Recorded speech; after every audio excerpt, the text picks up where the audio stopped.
Glória a Deus. A paz do Senhor, irmãos, louvado seja o nome do Senhor, os irmãos que estão aqui, os irmãos que estão em casa, louvado seja o nome do Senhor, né? Vamos começar nosso culto, vamos ficar em pé e vamos fazer uma oração, agradecendo a Deus por esse momento tão bom que temos a oportunidade de compartilhar a palavra dEle, né? Senhor, muito obrigado por esse momento tão bom. Muito obrigado pela Tua graça, pelo Teu amor, pela Tua presença. Nós louvamos o Teu nome, nós Te adoramos esta noite. Senhor, que esta noite o Seu nome seja engrandecido, que esta noite o Teu nome seja adorado e louvado. Fala ao meu coração, fala ao coração do meu irmão, fala ao coração da minha irmã. Esta noite, Senhor, nós precisamos da Tua palavra, e nós Te louvamos porque Tu és o nosso Deus, Emanuel, presente em todos os dias e todos os momentos. Portanto, Te louvamos e engrandecemos. Amém e amém. Podeis assentar, irmãos, louvado seja o nome do Senhor. Nós hoje estamos felizes, estamos na casa do Senhor, servindo ao Senhor da casa, né? E nós estamos estudando esse momento tão fundamental na questão das Escrituras, que são chamados de forma bem simples de os 10 mandamentos. E a gente sabe que aqui tem toda uma aliança, que é a aliança mosaica, né? Ou seja, a aliança sinaítica, ou seja, a aliança ali no Sinai. E nós tivemos a alegria de, no nosso primeiro encontro sobre exatamente os 10 mandamentos, vermos Êxodo capítulo 20, versículo 3, que diz: não terás outros deuses diante de mim. Hoje nós vamos estudar o versículo 4, versículo 5, versículo 6, né? Que diz assim de Êxodo 20. Não farás para ti imagem de escultura, nem semelhança alguma do que há nos céus, na terra ou nas águas debaixo da terra. Não te encurvarás a elas, nem as servirás, pois eu, Senhor, o teu Deus, sou Deus zeloso, que visita a maldade dos pais nos filhos, até a 3ª e 4ª geração daqueles que me odeiam. Mas faço misericórdia até 1000 gerações daqueles que me amam e guardam os meus mandamentos. Louvado seja o nome do Senhor. Amém? Amados, aqui a temática continua, a mesma temática da quarta-feira passada. Aqui se está atacando de forma direta e absoluta qualquer forma de idolatria. E Deus, após se separar por um particular existencial com seu povo, porque Ele desce toda a península do Sinai, e ao chegar ali na península do Sinai, Ele se manifesta de forma muito grande, forte e poderosa. O Senhor, Ele, no versículo 3, já diz, eu não quero outros deuses diante de mim, até porque não existem. Eu não quero de maneira alguma que se divida a minha glória com ninguém. E mais ainda, eu não quero de maneira alguma imagem de escultura alguma tentando me representar. Mas absolutamente nada. Nem a mim, nem a nenhum ser vivente, nem a nenhum animal. E aí, muita gente, ao ler estes versículos, tem algumas ideias incorretas, né, sobre o que aqui está. Tem gente que de forma muito radical diz que aqui estão proibidas qualquer manifestação de arte, o que não é de maneira alguma.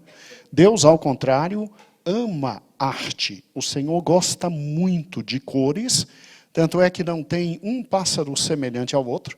É só você pegar todos os passos, você vê quão criativo e quão fantástico é o nosso Senhor, Deus Todo-Poderoso. O Senhor gosta de artes, seres diferentes, com cores diferentes, com finalidades diferentes, com belezas diferentes.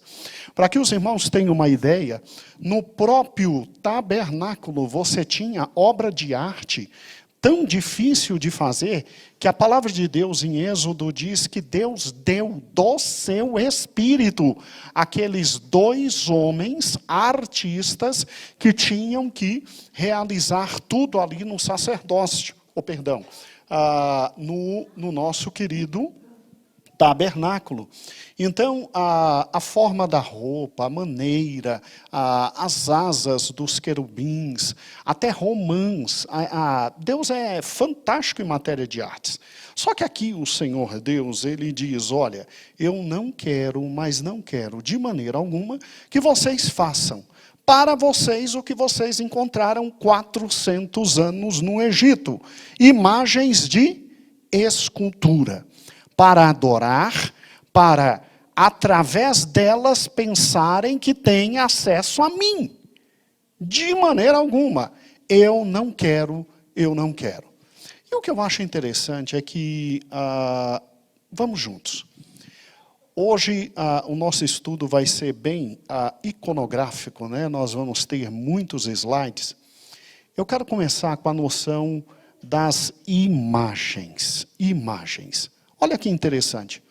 Normalmente os poetas dizem que, mesmo lutando contra a verdade de que as imagens valem mais do que, por mais de 1000 palavras, daí os poetas lutam, né, tentando fazer-nos ver por intermédio das palavras, mas eles sabem da preciosidade, da grandiosidade de uma imagem. Eu quero começar o estudo de hoje vendo se você tem noção de que imagens são essas aqui, ok? Isso eu creio que seja uma festa de crianças, se lembra? Ali Rubiene, ali do lado o Pedro, ali pequenininha não, a Elise é depois, né? Essa pequenininha é uma menina já muito grande, a Giovana, isso.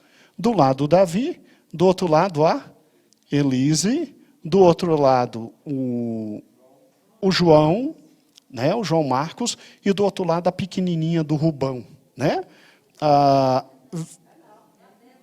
É a Débora, meu Deus do céu, eu estou vendo então muito bem, né? Os irmãos podem ver que eu estou vendo muito bem. É lógico que imagens como essas retratam, para quem viveu um momento como esse, todo um significado de toda uma festa infantil.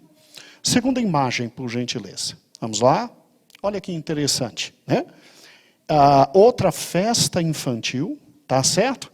Terceira imagem, a maior de todas as nossas festas, a convenção. E, obviamente, as 3, trazendo a nós lembranças de todos os grandes momentos de festas que tínhamos lá em cima.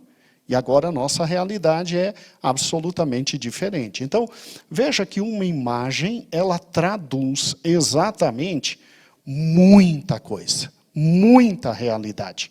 Agora, a próxima imagem, por gentileza, me ajude. Essa é uma imagem muito feliz, né? Principalmente para quem tem a última nota ali, não é? Ela representa a economia, ela representa trabalho, ela representa o pão de cada dia. Vamos lá. Próxima imagem. Alguém tem dúvida de que local é esse? É o mais bonito do país, né? Venhamos e convenhamos, com todo o respeito ao restante, mas o resto é resto. Brasília é única. Alguém tem dúvida de que essa imagem hoje, no meio da medicina, a que mais dá dinheiro? Os PETs. Não é verdade? Ok? Agora me responda essa pergunta que vem na próxima imagem. Que imagem poderá representar Deus? Será que nós temos condições de, em alguma imagem, representar o Senhor? Será que o Senhor é representável por alguma imagem? Olha que interessante, mesmo sabendo que Jesus Cristo, que é a imagem expressa de Deus, o Pai, ao tomar a imagem humana, ele teve que o quê?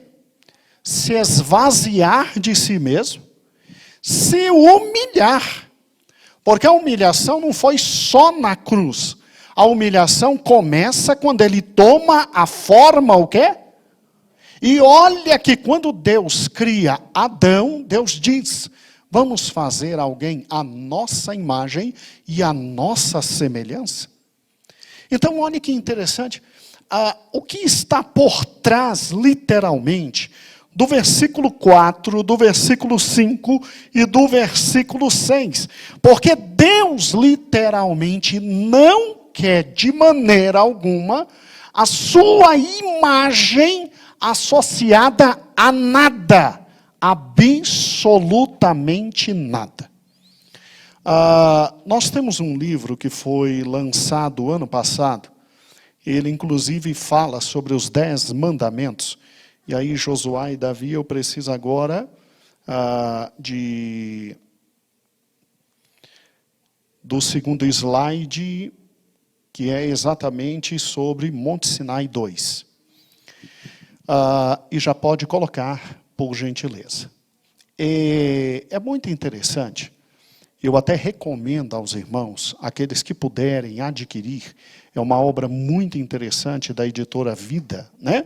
Do Kevin DeYoung, ou seja, os 10 mandamentos. Ele faz um tratado muito bonito sobre isso. Ali do lado está de onde eu tirei a maioria dos estudos sobre as 10 pragas do Egito, de novo mostrando para os irmãos, para aqueles que desejarem adquirir, adquiram, porque são 2 livros de referência.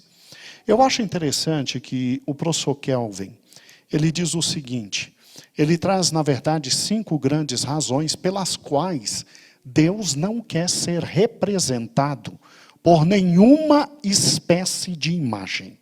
E é fundamental que você, comigo agora, por gentileza, leia, para que possamos entender o que está por trás de Êxodo, capítulo 20, versículos 3, 4, 5 e 6. Olha que interessante. Eu retirei do livro os 10 mandamentos. E eu quero que você raciocine comigo. Primeira coisa, porque Deus não quer simplesmente ser representado por imagens. Porque Deus é livre.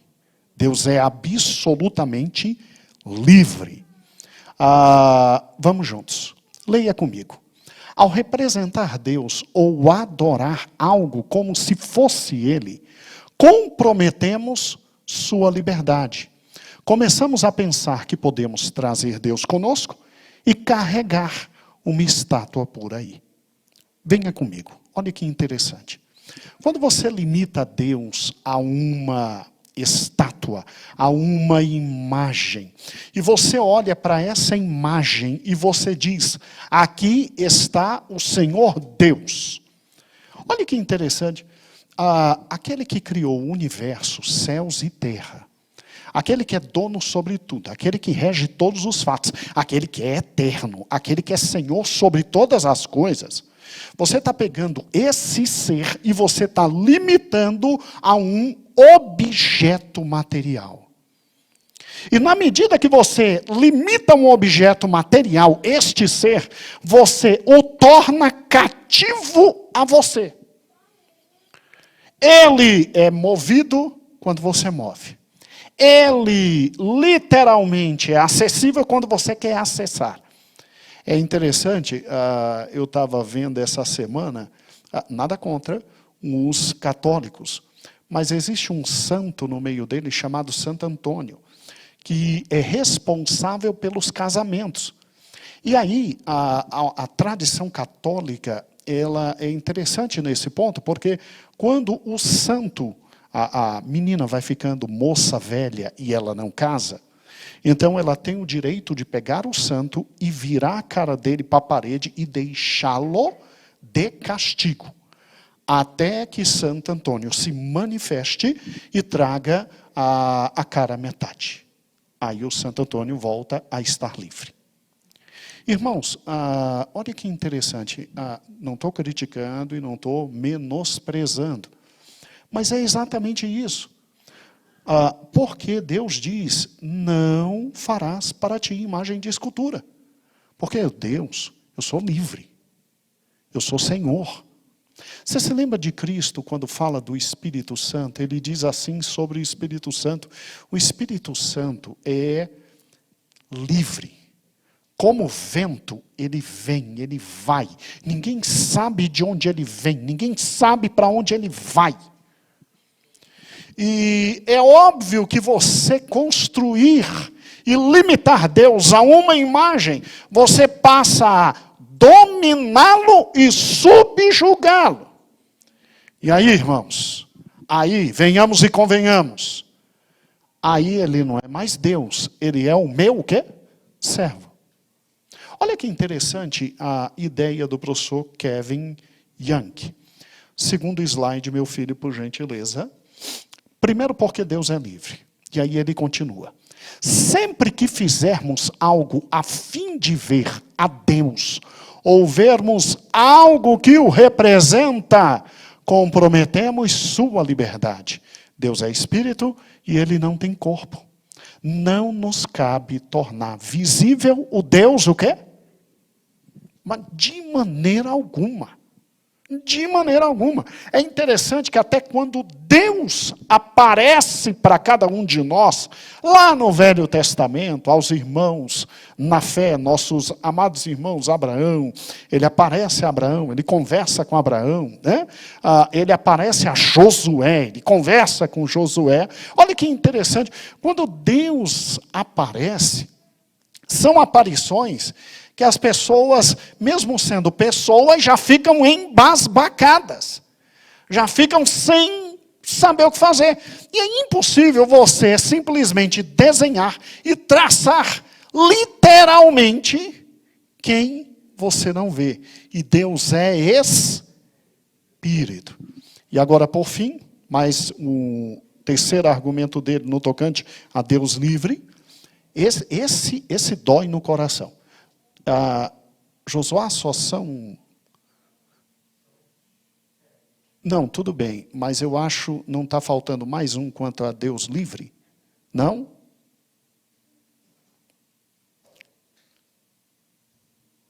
Tudo bem, sem nenhum problema. Tá bom? Então, vai do primeiro de novo que eu quero ler, por gentileza. Vamos lá? Esse não é o primeiro. Isso, vai. Ao representar Deus ou adorar algo como se fosse Ele, comprometemos sua liberdade. Começamos a pensar que podemos trazer Deus conosco ao carregar uma estátua por aí. Pode virar? Ou pensamos que podemos controlar Deus com certos rituais. Era esse que eu queria, tinha pulado o mesmo. A gente pensa que pode controlar Deus em certos rituais. Não retirem. Presta atenção, olha que interessante. Porque quando uma egípcia ia dar à luz, ela levava a estátua de Heket, aquela deusa sapo. Porque você controla. No momento do perigo, você leva e você tem confiança. Só que você está controlando. E Deus é incontrolável. Olha que interessante. Ou pensamos que podemos controlar Deus com os rituais certos. Ou que Ele será nosso benfeitor se tão somente orarmos na direção certa ou fizermos uma oferta diante de uma imagem esculpida. Aí, por fim, assim vem. Próximo Davi. Sempre que fizermos algo a fim de ver Deus ou vermos algo que Ele representa, comprometemos sua liberdade e Deus é espírito. Ele não tem corpo. Não nos cabe tornar visível o Deus invisível. Tá? Então, primeira razão pela qual não se fazem imagens para representar Deus. Por uma razão extremamente simples. Ele é soberano, Ele é livre. E o fato de você simplesmente fazer uma imagem lhe dá poder sobre aquilo e ninguém tem poder sobre o Senhor. Segunda razão que nosso irmão Kelvin traz está exatamente no fato dele ser zeloso. Aqui a coisa aperta um pouco mais, irmãos. Olha que interessante. Nenhuma imagem pode capturar a glória de Deus.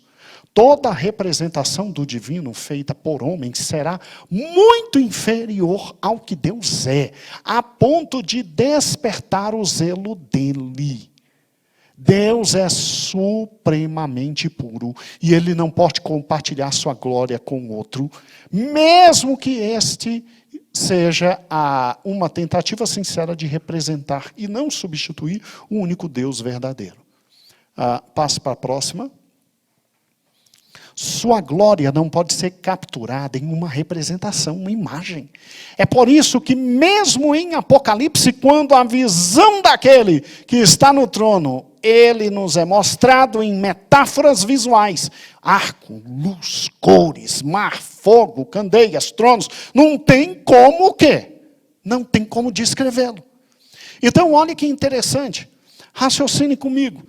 Você fazer uma imagem para reter a presença de Deus, ou a imagem de Deus, é desrespeito com Ele. Absoluto desrespeito. Vamos juntos. Você fica feliz quando tiram uma foto sua e você fica feio? Acho que não, né? Por isso que, graças a Deus, existe algo chamado Photoshop.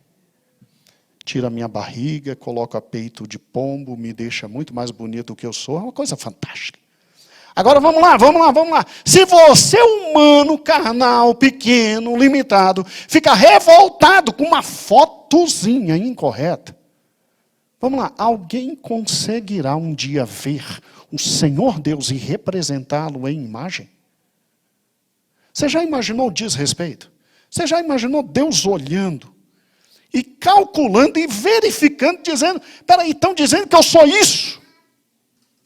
Limitado como somos, é desrespeito a Ele. É agredir a glória dEle. E a glória dEle, Ele não dá para ninguém. Para absolutamente o quê? Ninguém. Terceira razão, que eu acho muito interessante. Essa é de uma teologia muito profunda. Raramente você vai ouvir isso em algum outro lugar, senão na leitura desse livro que eu recomendo. Se puder adquirir, adquira. Vamos juntos. Terceiro, a visão da crença vem pelo ouvir. Você já pensou nisso, que Deus nunca quis se apresentar a ninguém? Que Ele quis se revelar só pelas suas palavras? Já pensou nisso? Olha que interessante, lê comigo. Na Bíblia, especialmente deste lado do céu, vemos pelo ouvir. A gente vê é pelo ouvir. Como mais tarde Deuteronômio deixou claro, a experiência do Sinai foi um paradigma, um exemplo fundamental de como Deus agiria.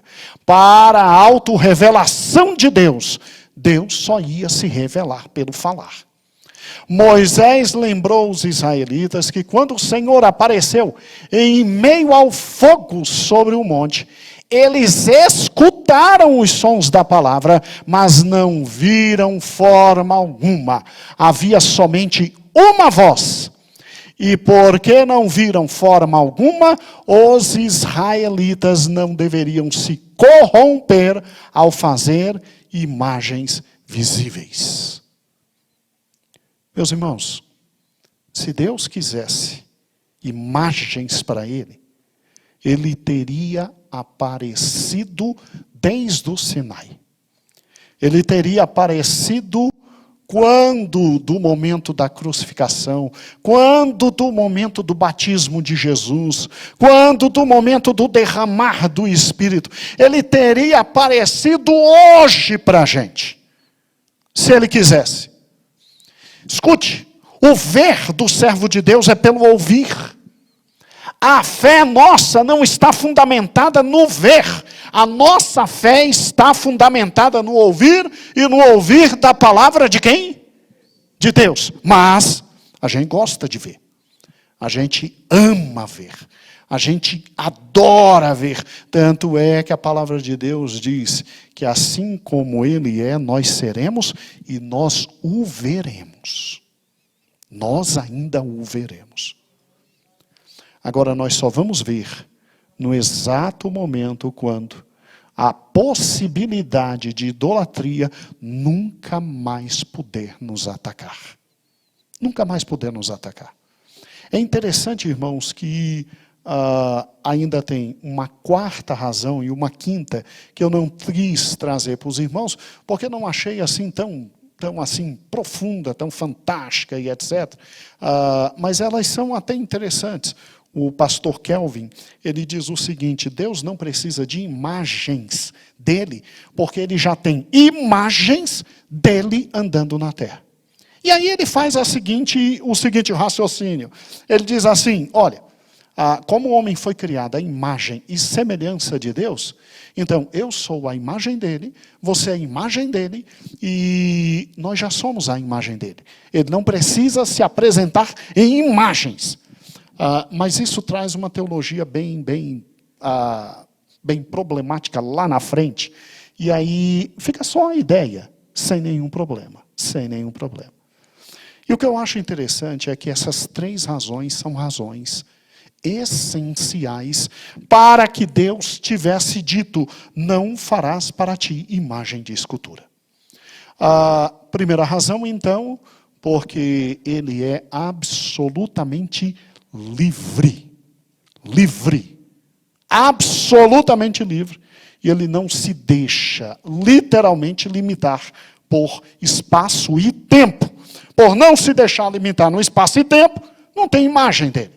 Segundo lugar, ele é absolutamente zeloso. Zeloso consigo mesmo.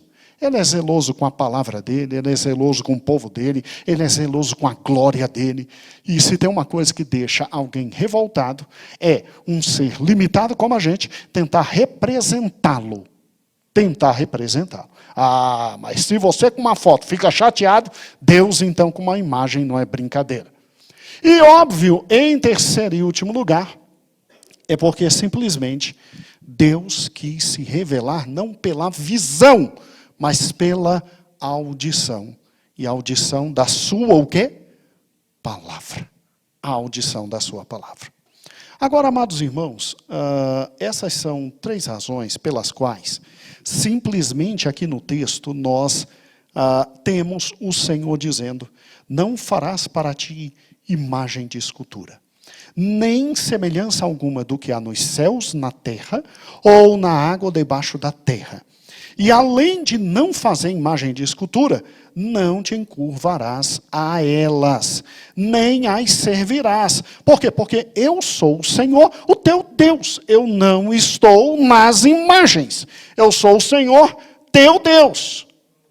Agora presta atenção. Você imagina Deus falando isso aqui para simplesmente um povo que há 400 anos tinha se acostumado a ter um Deus palpável e um Deus visível?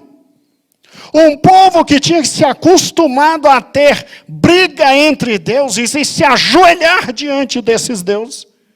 Por isso que ele diz: eu sou o Senhor, o teu Deus. Sou Deus zeloso. E presta atenção, eu visito a maldade dos pais nos filhos até a terceira e a quarta geração. Então, não faz besteira. Vamos de novo aqui. Vamos juntos. Assim como a primeira parte dos versículos pode trazer uma confusão muito grande para a gente, fazendo acreditar que não se pode ter imagem nenhuma, que Deus é contrário às artes, que Deus não gosta de arte. Não tem nada a ver, tá? O que Deus está proibindo aqui é que tenhamos amuletos espirituais, que tenhamos seres físicos que de alguma forma sejam intermediários entre quem? Entre ele e nós. O único que ele deixou intermediário entre ele e nós é Jesus Cristo, seu Filho amado. Agora, olhe que interessante. Aqui nós temos um problema muito sério. Aqui nós temos uma primeira visão de que o pai erra e o filho também apanha. Aqui nós temos uma primeira visão de que, se de repente eu me encurvar diante de uma imagem de escultura e adorá-la, e acreditar que simplesmente, estando sob a égide daquela imagem, de alguma forma meu filho vai ser arrebentado por um ato meu. Irmãos, não é assim. Não é assim. Em Ezequiel capítulo 18, de forma muito clara, Deus deixa claro um fato. Que é para acabar no meio do povo de Deus um velho e bom ditado. De que os pais comeram uvas verdes e os dentes dos filhos é que embotaram. Está lá em Ezequiel 18. Então, em Ezequiel 18, Deus nos dá de forma muito clara a noção de que não existe maldição hereditária. Não existe esse negócio de que o pai pecou e o filho apanha por causa do pai. O texto é claro. O texto de Ezequiel é claro. Lá se diz de forma direta e objetiva: se um homem pecar, ele morrerá. Mas se o seu filho se converter, ele não será atingido. Agora, se o neto pecar, ele morrerá. Mas se o bisneto se converter, ele não será atingido. Na leitura anual da Bíblia, nós simplesmente agora acabamos de ler tudo sobre os reis. E sempre vinha assim, aí vem um rei mau, aí vem outro que é pior ainda. Aí o filho dele se converte e aí tudo muda. Aí de repente o filho desse rei bom, ele tem um filho que é mau, aí tudo se destrói de novo. Então olha que interessante, Deus é justo ao ponto de não me fazer sofrer pelas loucuras do meu pai. Entenda isso. Meu pai recebeu o que tinha que receber. Eu vou receber o que eu tenho que receber pelos meus erros. Mas pastor, então o que significa isso aqui? De que Deus simplesmente vai até a terceira e quarta geração daqueles que o odeiam visitar a maldade dos pais nos filhos. Como é que se interpreta isso aqui? Se eu interpretar que todos os erros espirituais que meu pai cometeu, eu vou pagar, aí Deus é injusto. E Deus fez questão em Ezequiel 18 de acabar com essa história. Aqui está dizendo o seguinte: Deus visita a maldade dos pais nos filhos. Por quê? Porque nossos filhos nos acompanham. Nossos filhos nos veem. Nossos filhos nos imitam. Nossos filhos se identificam conosco.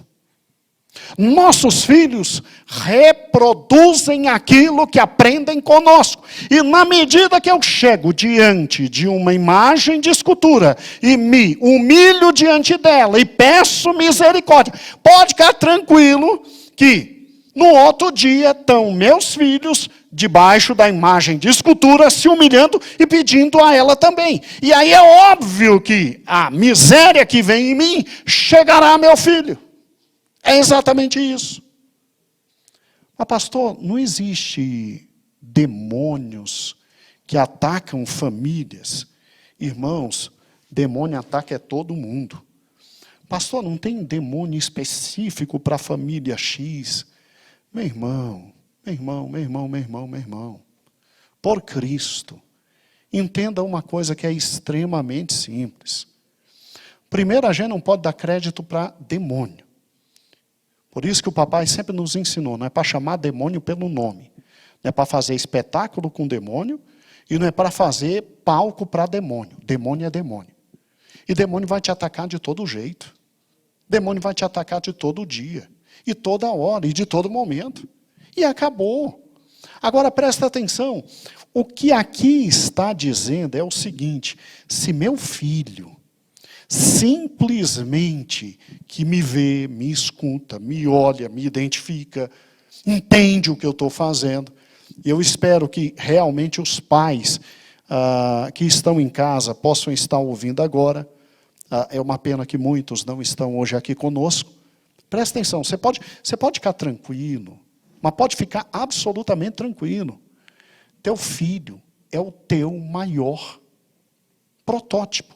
Protótipo, estou doido. É o teu maior produto. Você é o protótipo, ele é o produto. Pastor, por que meu filho literalmente não tem muito interesse na casa do Senhor? Porque eu não tenho. Pode ficar tranquilo. Pastor, por que meu filho bebe? Normalmente porque eu bebo. Pastor, por que meu filho está se encurvando perante mulheres e está tendo caso com muitas mulheres? Porque normalmente eu estou tendo caso com muitas mulheres. Pastor, por que meu filho está fumando? Ele me vê com cigarro todo dia. Ele me vê com cigarro todo dia. Pastor, por que eu não consigo trazer meu filho para a igreja? Porque no horário do culto você está em casa. Você está dormindo. Você está jogando futebol. Vai trazer teu filho para a igreja quando?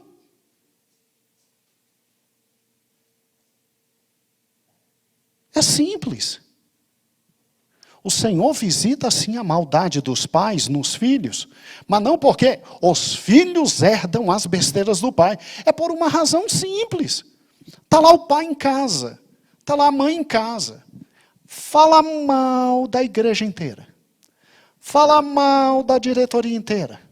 Fala mal de dízimos o tempo inteiro. Aí um dia, Deus toca no coração dos dois. Aí os dois, por algum motivo, o pai e a mãe resolvem se converter. Aí resolve estar na presença de Deus. Você sabe quando você vai salvar seu filho? Você sabe quando ele vai ter vontade de estar na casa do Senhor? Você sabe quando ele vai se tornar dizimista? Gente, é simples. Absolutamente simples. Meu pai só soube que tipo de filho eu era quando eu comecei a ganhar dinheiro.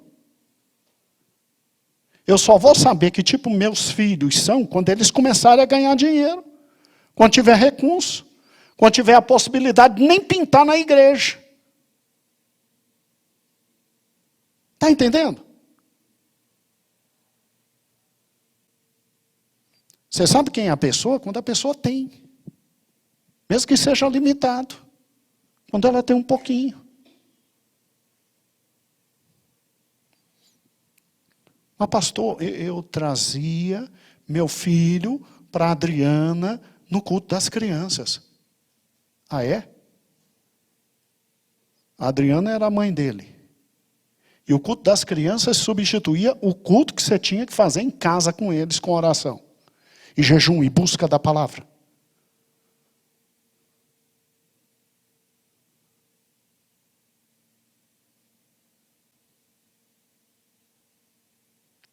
Mas eu trouxe para os adolescentes. Qual o tempo que você tira para estar com seu filho? Mas pastor, eu trouxe para a mocidade. Irmãos, preste atenção numa coisa. Nós temos homens e mulheres de Deus que dedicaram uma vida inteira para os filhos, espiritualmente, e eles se perderam. Vou dar um exemplo aqui de um dos maiores pregadores de todos os tempos do mundo. Ele não é arminiano como nós, ele é calvinista, mas eu o admiro. John Piper. John Piper é um dos maiores teólogos de todos os tempos. E o filho mais novo dele o afronta todos os dias, Anne. Todos os dias o filho mais novo dele afronta, porque é um dos promotores do ateísmo. Presta atenção. A gente conhece a vida de um homem como John Piper. É um homem que com certeza criou os filhos no caminho do Senhor. É um homem que com certeza falou do Senhor. É um homem que levava para a igreja, que orava com os filhos, que abria a Bíblia com os filhos. E um homem desse, Carlinhos, perdeu o filho. Ele ainda ora pela salvação. E Deus deve salvar. Aí eu e você não vamos vigiar os nossos.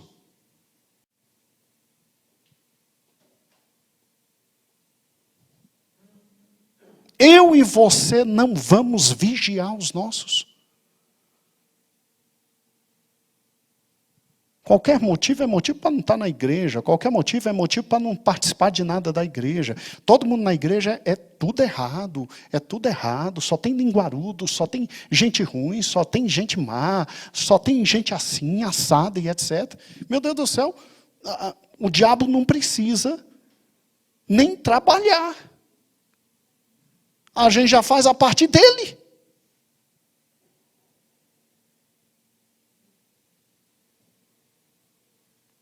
Ai, porque meu filho está assim? Aí é fácil. Porque o meu filho está assim? É fácil. Eu andei me encurvando diante de ídolos, aí eu não quero que ele se encurve. Eu andei beijando imagens, aí eu não quero que ele beije. Eu andei adorando o que não tinha que adorar, aí eu quero que ele não adore.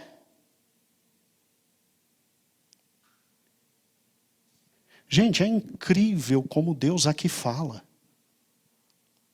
Agora, Deus é tão bom, Deus é tão bom, Deus é tão misericordioso, que Ele, de forma muito clara, direta, específica e absolutamente maravilhosa, Ele diz, mas se ele se converter, eu também faço misericórdia por 1000 gerações. Sabe o que é se converter? Filho, vamos adorar o Senhor. Filho, vamos servir ao Senhor. Filho, papai acabou de receber, vamos dizimar. Filho, mamãe está doente, vamos orar. Filho, acabou o dinheiro, a coisa está feia. Mas você vai ver como Deus é bom.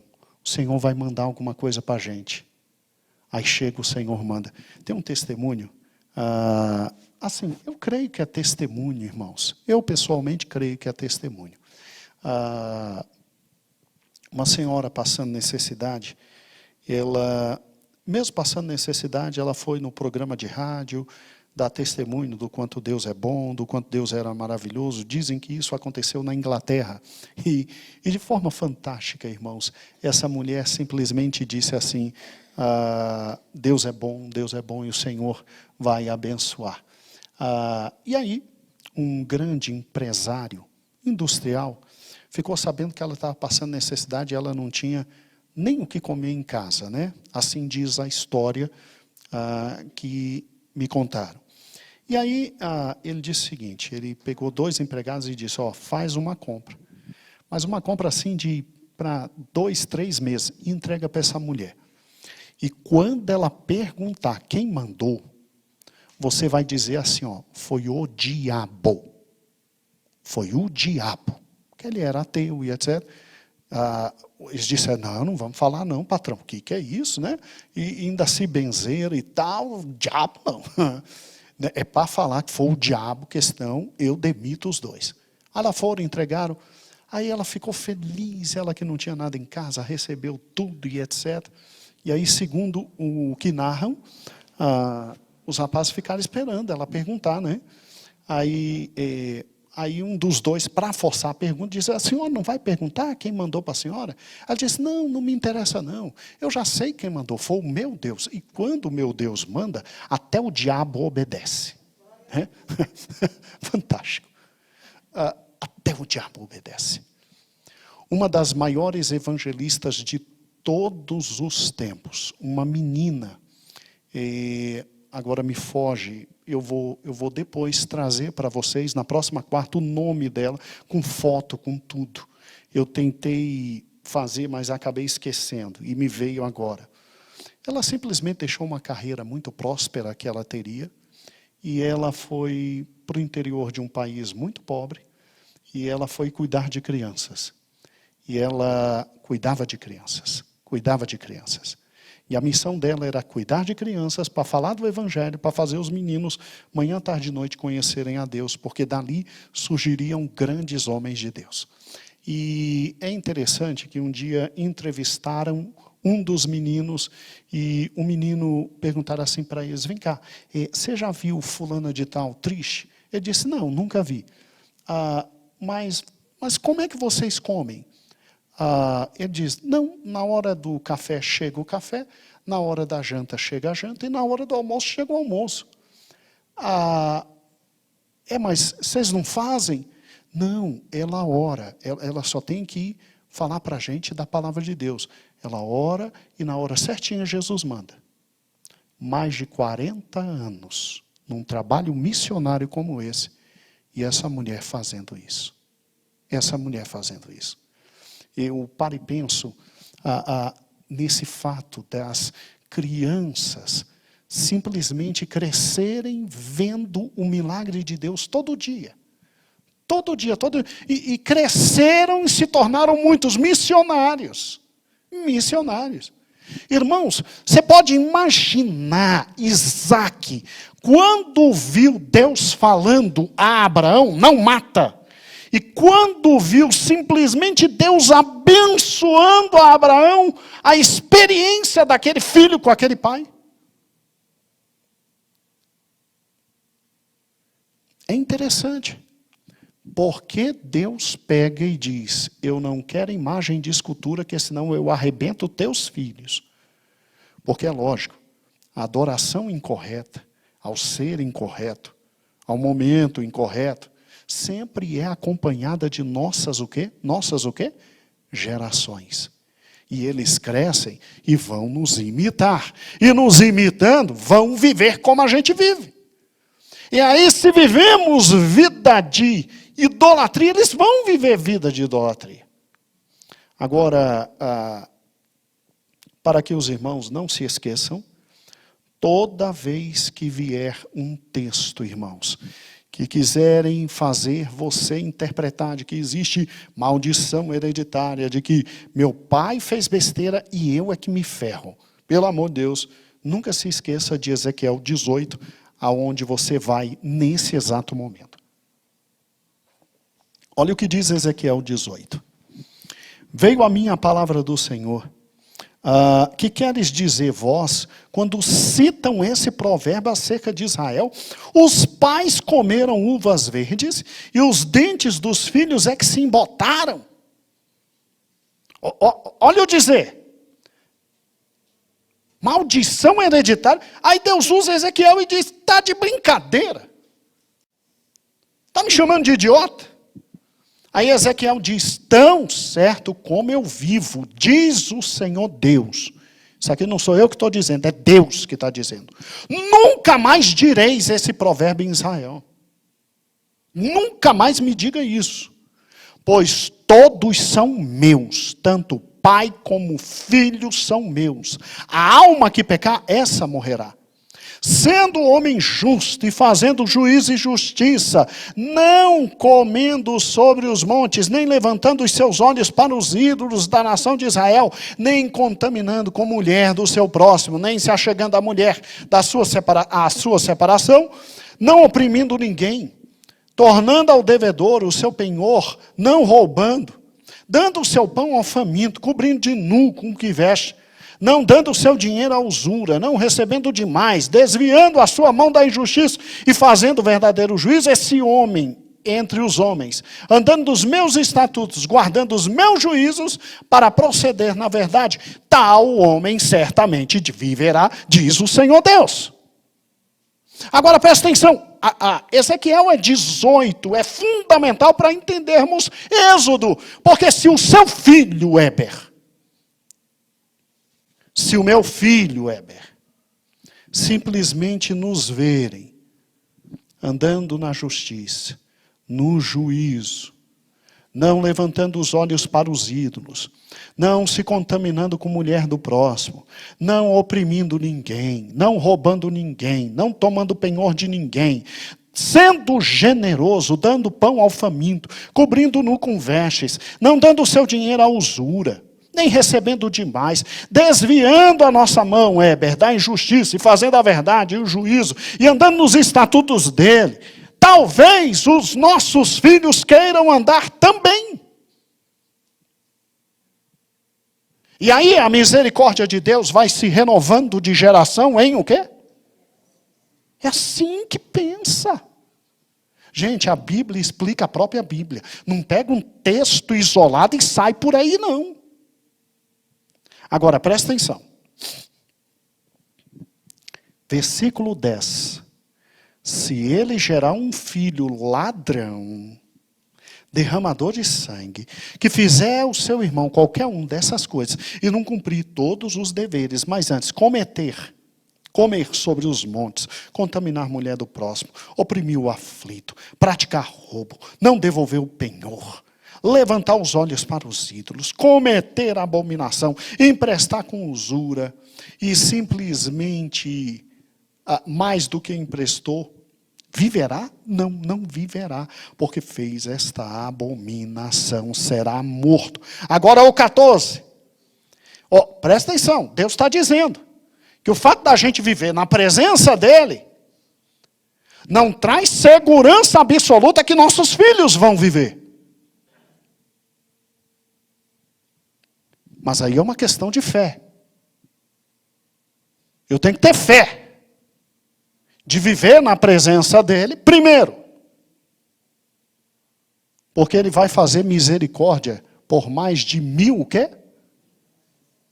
Segundo, porque nunca vi um justo nem sua descendência mendigar o pão. Meu filho pode ser ruim como for, mas mendigar o pão não vai. Vai trabalhar e vai ter o dele de cada dia. Agora, terceiro, eu tenho que crer na palavra de Deus.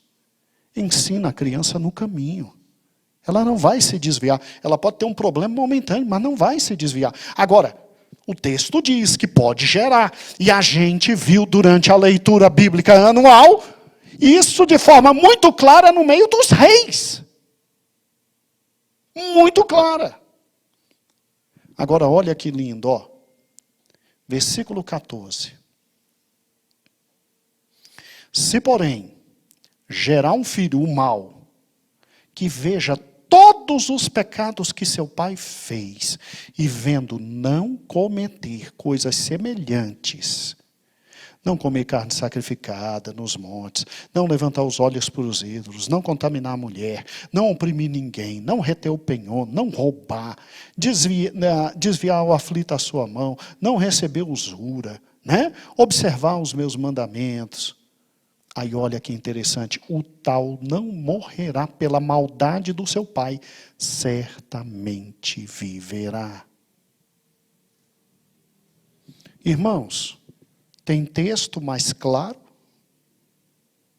Como é que então eu devo interpretar Êxodo capítulo 20? Eu devo interpretar Êxodo capítulo 20 de forma extremamente simples.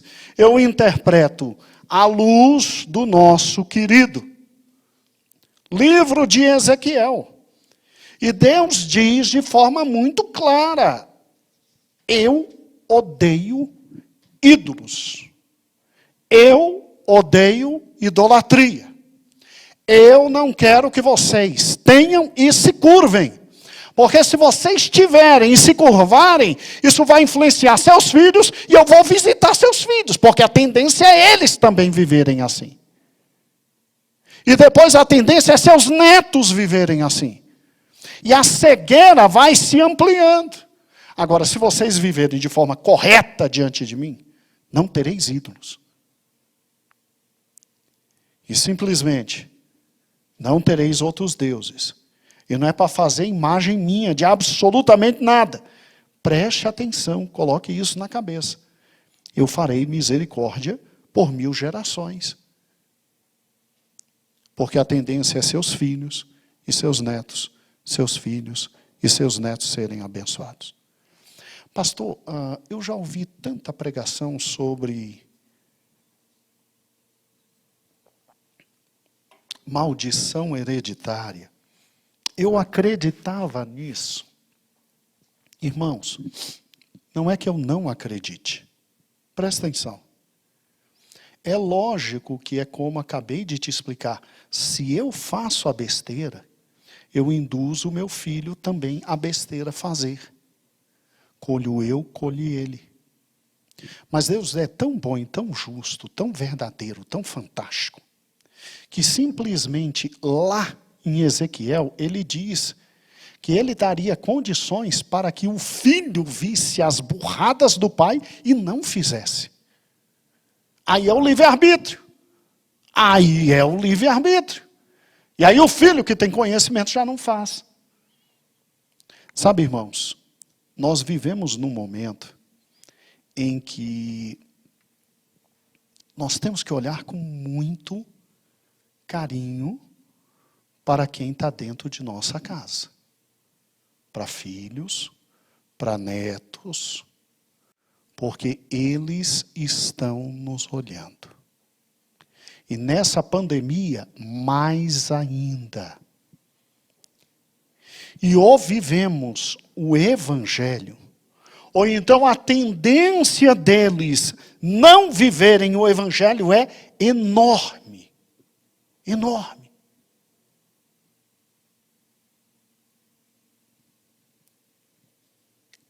Eu sou o Senhor teu Deus, que te tirei da terra do Egito, da casa da escravidão.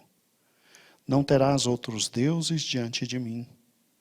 Não farás para ti imagem de escultura, nem semelhança alguma do que há nos céus, na terra, ou nas águas debaixo da terra. E não te encurvarás a elas, nem as servirás. Pois eu, Senhor, o teu Deus, sou Deus zeloso, que visita a maldade dos pais nos filhos, até a terceira e quarta geração daqueles que me odeiam, mas faço misericórdia até 1000 gerações daqueles que me amam e guardam os meus, o quê? Mandamentos. Irmãos, nenhum de nós protestantes tem problemas de ódio, etc., com imagens. Não. A arte é algo lindo. Eu tive a oportunidade de, em uma das viagens, ver uma peça de arte de um senhor chamado Michelangelo. Ele desenhou Davi de Michelangelo, em Florença, na Itália. Irmãos, eu nunca vi uma coisa mais bonita que aquilo. Né? Confesso para os irmãos que somente eu me vendo no espelho acho-me muito mais bonito. Mas, assim, é uma coisa linda, né? Calma, é lógico, é só para tirar um pouquinho do peso, né? Do momento. Mas é espetacular o dom que Deus dá para alguém pintar, irmãos. Para alguém fazer uma escultura. O irmão da Vera, até hoje eu tenho em casa, Vera, o presente que ele me deu. Aquele leopardo que ele fez. Até hoje eu tenho lá em casa, na minha estante. Porque é muito bem feito, é muito bonito. Os artistas são pessoas que Deus, assim, deu uma capacidade que foge do normal. Agora, arte é arte. Os queridos reformadores, daí Lutero, João Calvino, Zwingli, Ziegler, né? E Wesley, todos eles resolveram tirar as imagens das igrejas. Todas as imagens. E assim, você tinha coisa tão linda, porque, por exemplo, os vitrais das igrejas católicas são feitas com as histórias do Evangelho, para que quem não consiga ler, chegando, vendo o vitral, entenda a história. E entenda a história. É tudo muito bem preparado. Mas, infelizmente, o homem ele tem um problema. Ele rapidamente começa a dobrar os joelhos diante das imagens e pedir as imagens. Esse é o problema. Papai sempre quis colocar na nossa igreja uma cruz, né, mãe? Muito bonita aqui no púlpito. Mas ele tinha certeza absoluta, absoluta, Anne, que um dia ia chegar ia se ajoelhar aqui, rezava rapidinho, sem nenhum problema, né? E aí ficava difícil. É por isso que as igrejas protestantes, evangélicas, ela em sua maioria não tem imagens. Mas não é que não achemos bonito e não sejam dignas. É porque, infelizmente, há momentos que a pessoa perde a noção e começa a ver naquele objeto uma possibilidade de acesso a Deus. E só há um nome entre os céus e a terra, pelo qual somos salvos. É o nome de Jesus Cristo. É o nome de Jesus Cristo. Amém? Louvado seja o nome do Senhor. Senhor, meu Deus, muito obrigado pela Tua palavra. Muito obrigado pela Tua palavra. Tu és Deus inacessível. Não há possibilidade, Senhor, de descrevê-lo em imagens. Tu és Deus cujos atributos são impossíveis de serem gravados, ó Deus, em imagens. Tu és o Senhor sobre todas as coisas. E nós tivemos por ouvir. Sim, nós tivemos por ouvir. Louvado seja o Teu nome, ó Deus. Nós tivemos por ouvir. Porque a fé vem pelo ouvir e ouvir da Tua palavra. Senhor, meu Deus, ajuda-nos a entender que qualquer ídolo que nós levantarmos, os nossos filhos estarão vendo. Ajuda-nos a entender que qualquer coisa que colocarmos entre Ti e nós, nossos filhos estarão vendo, e de alguma forma eles seguirão também, e a Tua ira sobre eles poderá cair. Ajuda-nos a entender isso, Deus. Ajuda-nos a entender que Tu visitas até a 4ª geração com mão forte, mas também Tu visitas até a 1000ª geração com misericórdia e graça. Então, Senhor, à luz da Tua palavra, nós queremos abandonar cada um dos ídolos que temos. E queremos levar nossa família a Ti, ó Deus. A Tua presença, antes que seja tarde. E mesmo que seja tarde, nós ainda queremos, Senhor, clamar por misericórdia dentro do nosso lar, porque Tu és Deus que renova a cada manhã a misericórdia. Ajuda-nos a gravar isso, Deus, que o relacionamento errado contigo será aprendido também dentro de casa pelos nossos filhos e netos. Então ajuda-nos a viver de forma correta para Ti e para a honra e glória do Teu nome. Te louvamos por tudo, ó Deus.